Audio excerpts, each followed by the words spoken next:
Boa pessoal, eu sou o Saturno e estamos aqui para mais um episódio do nosso podcast e como viram no título, vamos falar sobre áudios em jogos, mais especificamente em jogos de terror, porque eu acho que é onde trilhas sonoras ou efeitos sonoros em geral são, são mais importantes, não é? Acho que os jogos de terror eh, têm que jogar mais para essas zonas.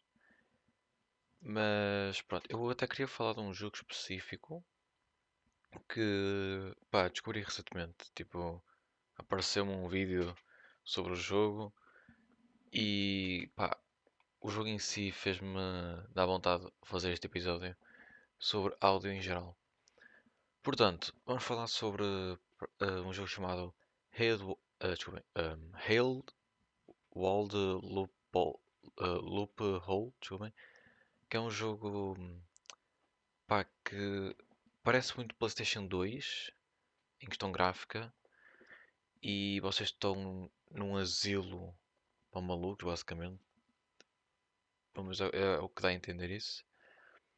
E vocês podem andar pelo mapa com uma certa liberdade. Claro que vocês estão fechados nas paredes, né? Mas vocês começam o jogo já com uma sensação estranha, porque há um personagem, que já vou falar dele mais para a frente, começa a falar e vai dando um zoom na cara dele. Só que nós não ouvimos ele a falar, ouvimos ele a fazer uns sons estranhos enquanto fala. Mas é que é uns sons que dão uma certa agonia e desconforto, percebem? Logo no início assim do jogo. E o que ele fala, nós só sabemos que ele está a falar porque aparece uma legendas em baixo a dizer a dizer sobre. É literalmente o gajo a falar só. Mas tipo, vocês não o ouvem a dizer essas palavras. Vocês tipo, ouvem no máximo, acredito eu, eh, essas palavras, mas talvez estejam em reverso e com uma distorção muito grande no áudio. Porque é isso que vocês ouvem, basicamente. É essa a sensação que dá quando vocês estão a ver aquilo. E já dá uma sensação interessante. Desculpem, dá uma introdução interessante ao que podemos ver e ouvir daqui para a frente. Mas o jogo então começa com o nosso personagem a acordar uma sala vazia, e enquanto vamos abrindo umas portas, encontramos o, o tal doutor do início, né, que estava a dar o discurso, ou lá o que era, que chama-se Doutor Randolph, que supostamente ele quer cuidar de nós e manda-nos segui-lo até ao escritório. Só que tipo, até aí tudo bem, né, mas se ele começa a andar e vocês se afastam um bocadinho que seja, que às vezes ele passa por uma porta e vocês são curiosos, e vão pela porta, ou então vocês ficam parados e ele continua a andar. Ele literalmente começa a perseguir-vos. Mas tipo, é que antes preciso, ele até grita, ele grita convosco com o áudio mais distorcido possível e um áudio muito alto. E a vossa sensação ali é tipo fugir, né? Porque ele manda o berro, o áudio todo distorcido. Ele começa a correr até vocês. Vocês assustam-se num momento e começam a correr pelo mapa, né? E tipo, hum, é assustador. E tipo, se não estiverem à espera, assustam-se, porque o ambiente em si, desde o início do jogo até encontrarem esse gajo, é muito calado. Tipo, não há quase barulho nenhum à volta e isso tudo. E depois do nada, é muito barulho e tensão no ar, você consegue sentir isso tudo.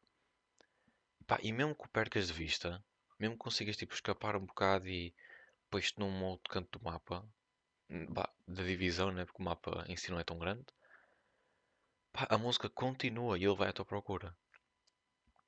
Pá, mas uma das partes mais interessantes até acho que é mais para a frente. Por exemplo, um pouco mais para a frente, apesar da primeira parte ser uma área pá, já desconfortável e isso tudo, esta nova área está para além de arrependo, sinceramente. Porque o áudio ambiente, né? Pá, parece mais sufocador. Parece que está mais tenso. O suficiente para dar vontade de vocês literalmente não se mexerem, meterem-se num canto e não se mexerem, porque não querem saber o que é que podem encontrar. E pá, vocês vão andando, vêem um monte de macas, como os hospitais e isso tudo, né? Pá, muitas vazias. As que têm pessoas, eles nem falam. Tipo, vocês só ouvem uns murmurinhos tão, como é que eu ia dizer, como se estivessem engasgados de uma maneira que se estivessem sem ar, percebem? Vocês sentem que eles querem falar, mas eles não conseguem por algum motivo específico. Que supostamente é tipo um sedativo que o gajo deu, só que pá, aquilo parecia mesmo muito forte, né? Para os gajos não conseguirem falar assim, pá, era muito forte. Pá, e tipo, e vocês achavam que isso era mau, então calma, né? Porque eh, vocês estão a andar. Vocês podem. Eu estava a esquecer de dizer isto. Vocês podem interagir com eles, né? Vocês tipo, podem chegar perto deles e clicar para conversar. Vocês não vão conseguir conversar com eles, né? E o mapa em si, vocês têm que apanhar uns itens, por exemplo. Pá, mas é mais para dar noção de história. Ou então uma chave para abrir uma porta, um pé de cabra para tirar umas cenas da parede. Pá, é esse tipo de gameplay que tem, percebem? Enquanto você tem que fugir de seja o que houver naquela área. E pá, e depois de andarem um bocado a ver os itens e a tentar encontrar alguém que consiga falar, do nada a enfermeira chega. E com ela vem uma música clássica, distorcida, alta, né? Que a acompanha. E em si, isso já dá uma certa sensação outra vez de perigo, né? Como anteriormente com o Dr. Randolph. Só que ela agora, tipo, não é só a música distorcida e alta. Ela também tem os passos como se fossem gigantes a caminhar. Vocês estão numa área diferente da inicial, ok? E até é um pouco grande. Pá, mas se ela estiver num outro canto da área, vocês conseguem ouvir os passos dela, tipo, a 5 salas. Percebem? Tipo, é muito alto os passos dela. Estupidamente altos. O que dá uma sensação de, pá, não, ela está sempre por perto. Por muito mais que vocês consigam perceber que ela está, tipo, ok, acho que ela está, tipo, do outro lado do corredor, tipo numa sala qualquer. Pá, não importa que vocês vão andando e vocês continuam a ouvir os passos. E, e assim começam a ouvir os passos mais próximos, aí é que complica, né? E o pior é tipo que se ela vos vê, ela começa a gritar. Pá, é uma coisa. É como o outro também, começa a gritar com a música e vocês começam a fugir porque pá, é uma cena automática, né? Começam a fugir. E em si o design dela, o Dr. Randolph tinha um design bem normal. Era como se fosse uma pessoa normal. O design dela, epá, imagina uma enfermeira mesmo, com roupa de enfermeira. Pá, mas a cara está tipo esticada como se fosse a do xenomorfo. Literalmente faz aquela. A cara dela faz aquela curvatura como se fosse a do xenomorfo, como se fosse uma banana, uma coisa assim. Pá, é muito estranha a cara dela. E tipo, vocês começam a fugir. E fugir do Randolph até era fácil, porque ele não é tão rápido. Ela é um pouco mais rápido, mas ainda assim vocês conseguem ainda fugir. Pá, e vocês vão andando pelo mapa, pelaquela área, porque aquilo é sempre fechado por área, vá. Para você não estar a pôr-se num canto e literalmente o personagem nunca mais vos ver. Vocês vão estar sempre numa área fechadinha, mas é relativamente grande. E vocês vão andando, tentando escapar dela, né? Vocês sabem que ela está sempre por perto. Vão tentando encontrar itens, no máximo encontram itens a falar sobre contexto para a história, uma coisa assim, tipo, para dar background. Pá, mas tipo, vocês vão andando, vocês podem estar 5 minutos, 10 minutos, uma hora ali a tentar fugir dela. Vocês não vão conseguir continuar o jogo pelo simples facto que tudo o que aconteceu até agora, vocês estavam a fugir. Porque, pá, muito mais que o personagem gritasse convosco, vocês podiam só achar, ok, zangou-se. Mas, tipo, por exemplo, o Dr. Randall, ele gritou com vocês e correu até ao vosso lado. Mas, tipo, o grito dele, logo com a música, vem antes dele começar a correr. Vocês tiveram a ideia de estou em perigo antes dele começar a correr. Foi um bocado parecido com a enfermeira. Ela, tipo, começa a chegar com a música, com os passos altos, e vocês já sentiram o perigo. Mas para avançar no jogo, vocês tinham que ser apanhados por ela. Literalmente. Vocês podiam passar uma hora a fugir dela. Porque o jogo em si não vos diz. Ok, o jogo não vos diz que vocês têm que ser apanhados. O jogo dá-vos a sensação que vocês têm que fugir e joga com essa ideia que vocês estão em perigo e vocês tentam sempre sobreviver. Pá, e, portanto, vocês para progredir no jogo, vocês têm que ser apanhados. E o jogo vai continuando assim, percebem? Tipo, o jogo ainda tem mais umas quantas áreas, mas vai continuando sempre com esta premissa de jogar com o áudio, percebem? Pá, mas é isto que faz um bom jogo, sinceramente. Porque um jogo pode ter boas cutscenes, pode ter boa gameplay, bons gráficos, mas uma coisa que tem sempre que ser, eh, pá, tem que se focar, pá, vamos dizer assim, é o áudio. Seja áudios mais simples, ou se estivermos a falar de pá, música ambiente, músicas em geral, pá, áudio é importante em jogos. E eu estou a dar um jogo, eu estou a dar especificamente a ideia deste jogo porque acho que ele joga bem com isso. Mas, pá, posso dar muitos exemplos com jogos com bons áudios, né?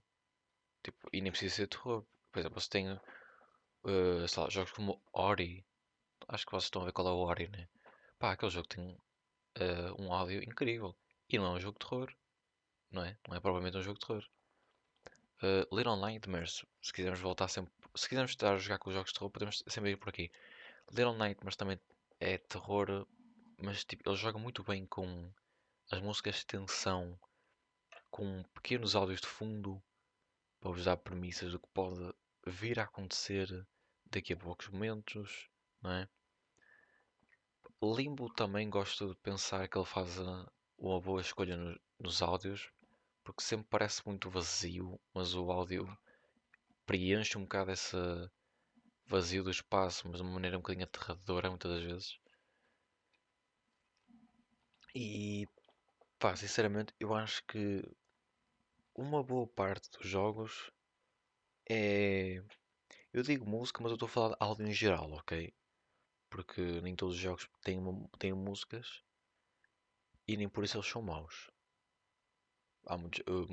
O jogo só tem que ter um bom trabalho no áudio. Pá, porque a malta depois lembra-se, né? Nós todos lembramos, tipo. Eu vou estar a focar um bocado nos jogos de terror, ok? Neste episódio. E pá, nós lembramos facilmente de músicas de jogos em geral, mas os de terror, se for bem feito, lembramos muito facilmente, de certeza.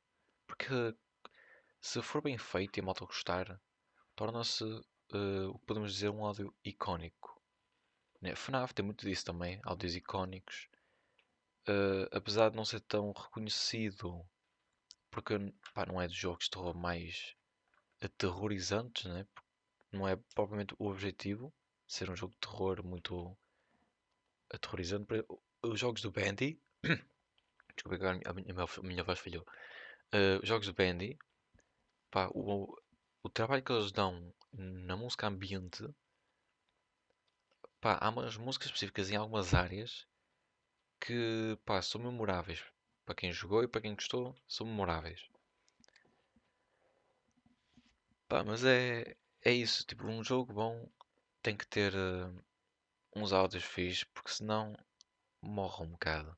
Às vezes, tipo, passo por um jogo aleatório na internet e isso tudo, que tinha tudo para conseguir ser bom, Mas às vezes tipo tem uns áudios mal feitos, músicas um bocado estúpidas e pá, isso estraga um bocadinho. Sinceramente estraga um bocadinho. É aquela cena, o jogo pode ser bom, pode ter gameplay gráficos e isso tudo, fixe. Se o áudio for mau o suficiente para cortar a experiência, pá, estragaram tudo. Deitaram tudo abaixo. Mas pronto, o meu objetivo aqui com este episódio é só perceberem o quão importante às vezes um áudio que passa despercebido. Porque eu acho que áudios em jogos, não em todos, há muitos que focam nisso, mas eu acho que às vezes áudios, músicas e isso tudo em jogos passam despercebidos. E pá, o áudio no jogo nunca. Eu só quero perceber o quão importante é o áudio, né? Portanto, e pá, este jogo em si, que estive a falar durante este episódio, que deram-vos a sensação que tiveram que fugir, porque não houve diálogos, não houve quase não houve cutscenes, não houve nada. O áudio fez pensar que vocês estavam em perigo. E isso foi fantástico. Deu uma experiência fantástica. Portanto, pá, é isto, mano. É só para terem uma noção de quão importante às vezes o áudio pode ser, porque passa despercebido muitas vezes, né? E pronto, eu depois também vai ficar por aqui. Se gostaram, eh, pá, comentem se quiserem no YouTube. No Spotify é um bocado mais complicado, né? Pá, quando o episódio sair para o YouTube, se quiserem, comentem o que acharam do episódio. Se quiserem algum tema específico, tipo algum jogo específico, algum filme específico, pá, coisas assim de género, ou um tema em geral específico, pá, mandem a ideia para os comentários também. Eu posso ponderar a ideia e fazer um episódio acerca disso. Ok? Portanto, bom, vai ficando por aqui. Eu sou o Saturno, já sabem, episódios aos domingos no Spotify e segundas-feiras no YouTube. Eu sou o Saturno e vejo-vos numa próxima. Adeus.